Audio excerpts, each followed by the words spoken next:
In life, everything tells a story. Even a windmill that's broken had its days.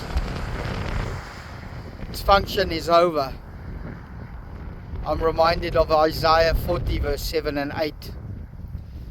That says, "For the grass fades and the flowers wither, for the Spirit of the Lord blows over them." People are the grass.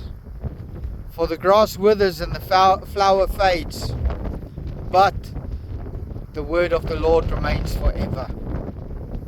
There is a fountain that is strong.